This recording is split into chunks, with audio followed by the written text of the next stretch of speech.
안녕하세요. LA의 종교스TV입니다. 구독과 좋아요, 알람 설정은 영상 제작에 큰 힘이 됩니다. 자, 오늘도 전 세계 어떤 민족보다 성실하고 똑똑한 한인 이민자들과 사랑하는 조국 대한민국의 모든 분들의 경제 독립과 금융지식을 위해서 오늘 영상 만들었습니다. 자, 1부에 이어서요. 2부를 계속해서 전해드립니다. 테슬라 전 직원 긴급 회의가 있었는데요. 8가지 핵심 내용을 분석해서 해설해 드립니다. 자, 후반부인데요. 오늘 다룰 것은요. 자율주행 밴 출시한다라는 건데요. 굉장한 소식 같고요. 그리고 25,000달러짜리 가장 저렴한 테슬라 출시를 2023년에 출시한다라는 소식입니다. 그리고 머스크가요, 10년 후엔 화성에 간다라고 하는 것을 직접 밝혔고요. 자, 그리고 기가 베를린 공장이 10월 오픈하는 것이 거의 확정적이다라는 내용 더불어서 살펴보도록 하겠습니다. 5번째로 언급되어진 내용은요, 테슬라가 로보밴을 출시한다는 내용입니다. 자, 일론 머스크가 자신의 입으로 직접 언급한 내용인데요. 자, 로보밴이라고 했을 때 이게 도대체 무엇일까요? 로보는 로보택시라고 할 때 흔히 로봇이라는 글자에서 따온 거나 마찬가지입니다. 자, 로봇이라고 한다면 결국은 AI죠. 그리고 자율주행이 된다는 얘기거든요. 그래서 자율주행차라는 얘기고요. 그리고 밴은 말 그대로 7명에서 10명 혹은 12명 이상 이렇게 많은 사람을 실어 나를 수 있는 우리 차를 밴이라고 하지 않습니까? 그래서 함께 붙여서 로보밴이라고 한다면요. 결국 자율주행이 가능한 밴이 출시된다라고 보시면 되는 거예요. 자, 그런데 우리가 일반적으로 생각할 때 우리가 로보밴이라고 한다면 많은 사람을 실어 나르는 것이 목적일 것이다 라고 편견을 가질 거예요. 자, 그런데 그런 개념과는 달리 일론 머스크가 뭐라고 얘기를 했냐면요. 일론 머스크는 이번에 로보밴이 출시될 텐데 출시되어지는 로보밴은 특수한 목적으로 이 디자인 될 것이다 라고 얘기했어요. 그 특수한 목적은 뭐냐? 장애를 가지고 있는 사람들의 필요를 어드레스하기 위함이다. 즉 장애를 가지고 있는 장애우들을 싣고 나를 수 있는 그런 특수 기능을 할 수 있는 차가 바로 로보밴이 자율주행 밴이 될 것이다 라고 얘기를 했어요. 우리 자세한 내용 살펴보도록 하겠습니다. 이 로보밴은요, 특수한 목적으로 만들어집니다. 자, 그 특수한 목적이라면 결국은 장애를 가지고 있는 사람들을 위해서 만들어진다는 얘기인데요. 우리가 장애라고 한다면 눈이 안 보인다거나 손을 못 쓴다거나 다리를 못 쓰는 그러한 다양한 종류의 장애를 가지고 있는 사람들을 다 우리가 뜻하지 않습니까? 자, 보통 장애를 가지고 있는 분들이요, 가장 힘든 게 뭐냐면 차를 내리고 차를 탈 때가 가장 힘들잖아요. 그러니까 ingress, egress가 너무 힘든 거예요. 차를 탈 때도 힘들고요. egress, 차를 내릴 때도 정말 힘들어 하거든요. 그래서 이 로보밴은요, 완전히 이런 타고 내리는 장애우들이 타고 내릴 때 가장 힘든 부분들을 다 이제 커버할 수 있는 그런 기능을 가지고 있는 차가 될 것이다라고 보고 있습니다. 자, 그리고요, 또 특수한 기능을 또 담고 있는데요. 이 로보밴에는요, Active Air Suspension이 들어가게 되죠. 자, Active Air Suspension이라고 하는 것은요, 공기로 충격받는 것들을 충격을 흡수해 주는 걸 말하는 거거든요. 자, 원래 지금 알려진 바로는요, Active Air Suspension은요, 사이버 트럭에 앞으로 사용될 것이라고 알려져 있죠. 여러분, 트럭이라고 하는 것은 특성상 울퉁불퉁한 길을 많이 다니잖아요. 범피 로드라고 하는데 울퉁불퉁한 시골길이나 포장이 안 된 도로를 달리게 되면 차에 충격이 많이 오지 않습니까? 그러면 운전자들의 허리나 이런 몸에 데미지를 덜 주기 위해서 에어 서스펜션이 필요하겠죠. 그래서 테슬라의 사이버 트럭에는 액티브 에어 서스펜션하고 특수 충격 방지용 서스펜션이 들어가는 거거든요. 그런데 이러한 기능을 바로 로보밴에도 집어넣겠다라고 얘기를 했습니다. 자, 그러니까요, 결국은 굉장히 이 로보밴이 장애우들을 위해서 특수 제작된 거고요.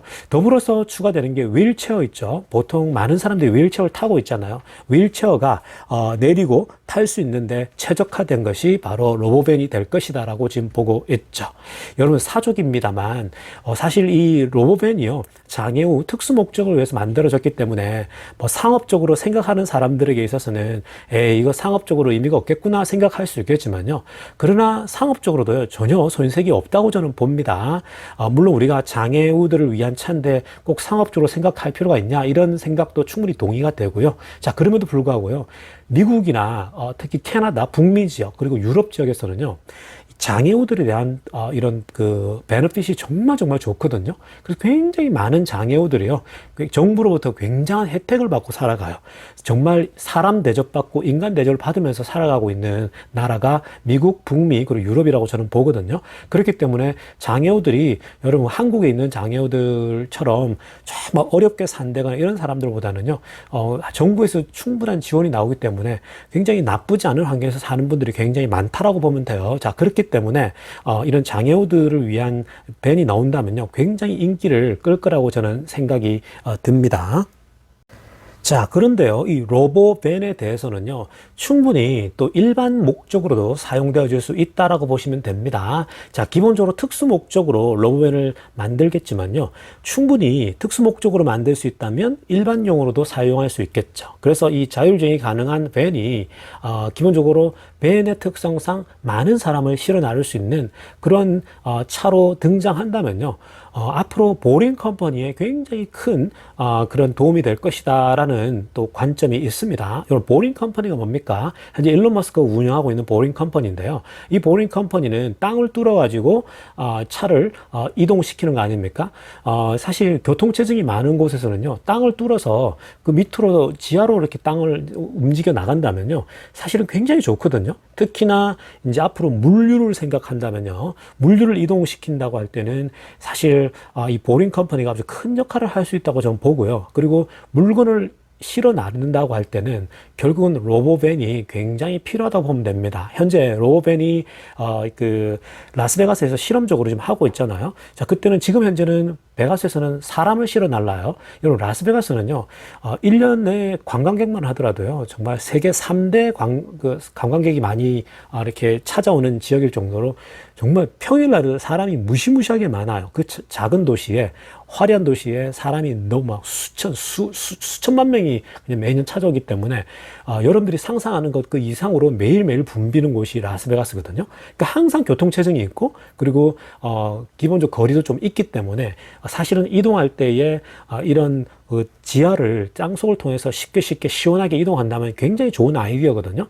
자, 그래서 결국 로보택시라고 하는 이 로보택시와 같은 로보밴이 출시가 된다면요, 보링 컴퍼니에 도움되는 부분은 뭐냐면은 사람을 한꺼번에 많이 실어 날 수 있다는 거죠. 지금 현재는 테슬라의 모델 Y와 모델 3가 사람을 실어 나르고 있는데 한 대당 뭐 4명씩, 보통 3명씩 타고 있거든요. 그런데 밴이 나온다면 사실은 여러 사람을 실어 나를 수 있겠죠. 그리고 기본적으로 공간이 넓으니까 generous headroom, 자, 위쪽 머리 쪽도 그죠, 공간이 충분하고, 그리고 enough space for lots of cargo, 그러니까 많은 짐들을 한꺼번에 옮길 수 있는 역할을 한다는 거죠.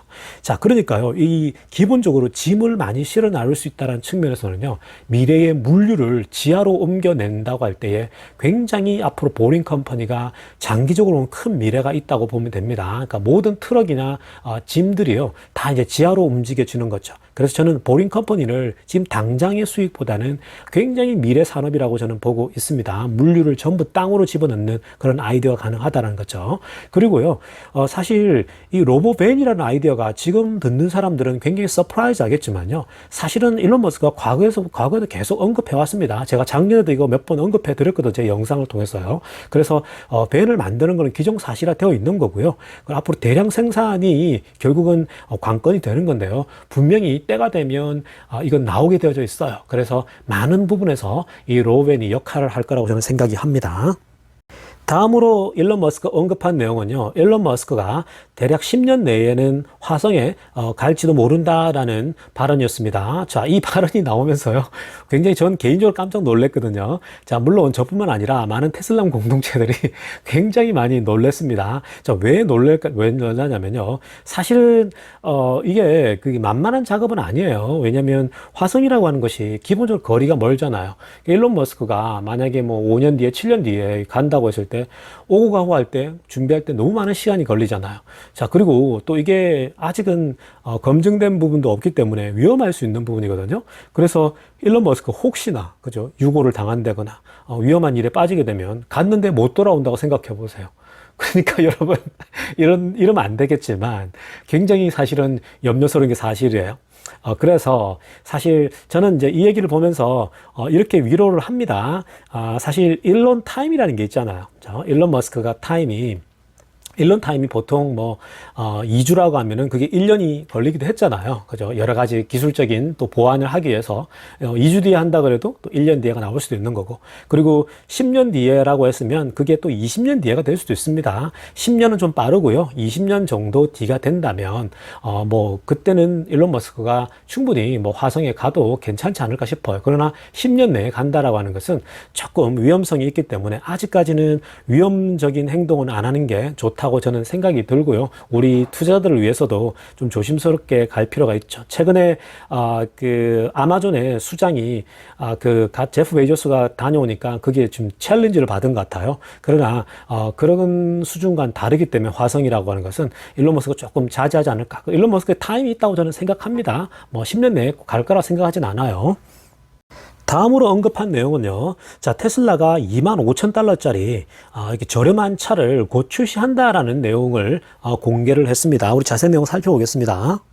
자, 이 25,000달러짜리의 테슬라의 차는요, 사실은 테슬라가 계속해서 꿈꾸고 있던 차 중에 하나죠. 왜냐하면 더 빨리 또 더 많은 대중들에게 싼 값의 전기차를 보급하겠다라고 하는 그 일론 머스크의 뜻이 있기 때문에요. 사실은 굉장히 지금 준비를 잘 하고 있는데요. 자, 그런데 이번에 언급되어지는 내용 중에 하나가요.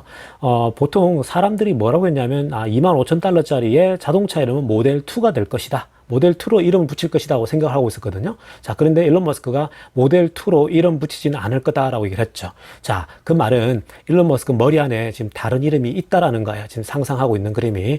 그러니까 그 다른 이름은 나올 것 같고요. 자, 그리고 25,000달러짜리 차리 테슬라 차가요. 일반 그냥 차도 나올 수 있겠지만 full self driving을 겸비한 차인데 그게 어떤 거냐면은 아예 우리 핸들이 없는 거예요. No steering wheel. 그리고 피지컬 페달이 발로 우리 밟는 그 액셀러레이터 있잖아요. 브레이크 이런 게 없을 거라는 거죠. 아예 25,000달러짜리는 규모가 작기 때문에 완전 자율주행으로만 출시할 수도 있다라고 얘기를 한 거죠. 자, 이것도 결국은 나중에 스마트 시티나 어떤 중국에서의 스마트 시티들이 있거든요. 여기는 정말로 자율주행으로만 가기 때문에 사실은 액셀레이터 필요 없겠죠. 그러니까 현재 다양한 방식으로 적용해 볼 수 있는 차가 25,000달러짜리 차입니다. 자, 그리고요, 사실 EV 블로그 일렉트릭 같은 데서는 뭐라고 했냐면요. 대략 2023년도, 그러니까 2021년도니까 지금 2년 후 정도 되면 25,000달러짜리가 출시될 것이라고 얘기를 했거든요. 자, 그런데 이러한 관점은요, 꽤 보수적인 관점으로 봤다라고 보는 거죠. 자, 이게 무슨 말입니까? 보수적으로 접근했다라는 건 너무 넉넉하게 잡았다는 얘기거든요. 적어도 내년에는 충분히 나올 수 있는 현재 준비가 다 끝났다라고 보고 있죠. 왜냐하면 최근에 나오는 정황을 보게 되면 특히 올해 초에 제가 또 영상을 통해서 말씀드렸었는데요. 중국에서 나온 보도였죠. 중국에서 지금 현재 테슬라 내부적으로 보니까 올해 말 정도면 지금 테스팅이 들어간다 그랬거든요. 모델 2라고 알려진 이 25,000달러짜리 차가요. 그렇기 때문에 올해 말에 테스팅 들어가기 때문에 내년에는 충분히 출시가 가능하다는 거죠. 중국 같은 데서는. 자, 그렇기 때문에 너무 멀리 갈 필요도 없고 충분히 임박했다라고 보면 됩니다. 자, 그리고요, 최근에 중국에서 나온 보도에 따르면요, 이미 테슬라가 25,000달러짜리의 이 저렴한 차의 프로토타입이 이미 완성이 된 거예요. 즉, 실험용 차로 완성됐고, 실험이 끝나면 대량 생산도 가능하다라고 지금 알려져 있기 때문입니다. 자, 그리고요, 현재 지금 일론 머스크의 발언을 비춰서 보게 되면요, 두 가지 종류의 25,000달러짜리 차가 나올 수 있다라고 보면 되는 겁니다. 자, 일단 기본적으로 좀 더 트래디셔널한 거, 그죠? 좀 더 전통적인 형태의 전기차, 그죠? 저렴하면서 작은 차죠. 중국에다가 내놓을 계획이라는 거죠. 현재 중국은 아무래도 경제 수준이 있기 때문에 저렴한 전기차가 그러면서 럭셔리한, 그죠? 테슬라의 럭셔리한 면이 가미된다면 정말 폭발적인 인기를 끌 것이라고 보고 있죠. 그리고 이것은 단순히 중국만 타겟으로 하는 게 아니고요. 중국보다도 더 지금 현재 가난한 인도 시장을 목표로 할 때 25,000달러짜리의 전통적인 버전은 충분히 지금 현재 계획되어지고 있다라고 저는 보고요. 그러면 인도 시장도 석권하는 건 시간 문제죠. 자, 그리고 이어서 일론 머스크가 언급한 것 중에 풀 셀프 드라이브, 완전 자율주행을 위해서만 그 휠도 없고요. 운전대도 없고 그리고 액셀레이터도 없는 그러한 차가 미국에서 출시되지 않을까 이렇게 지금 보고 있는 거예요. 자, 마지막 소식은요. 기가 베를린 공장이 10월 달 정도 되면 충분히 정부로부터 어프로블이 떨어질 것 같다라는 얘기였습니다. 자, 일론 머스크가요. 이 기가 베를린 공장의 10월 달 이제 확정은요, 이미 이전부터 이런 얘기가 계속해서 나왔죠. 새로운 소식은 아니에요. 그런데 일론 머스크가 오늘 입으로 확정을 해줬는데요. 자, 이걸 짐작해 보건데 결국 일론 머스크가 독일의 유수 리더십들에게 어떤 확정적인 답들을 다 들은 것 같아요. 그러니까 이렇게 얘기할 수 있는 거거든요. 그래서 10월 정도가 되면 정부로부터 최종 낙찰이 떨어진다, 최종 어프로브이 떨어진다라고 하니까 결국은 10월 말부터나 11월 달부터는 이제 생산이 가능하죠. 정말 이 이제 베를린 공장이요, 11월 달부터만 돌아간다 그래도 유럽 시장에 정말 엄청난 테슬라의 바람이 불 것이라 확신합니다. 여러분 큰 기대를 품으시고요. 기분 좋게 주말 잘들 보내세요. 감사합니다. LA 정규스 TV였습니다.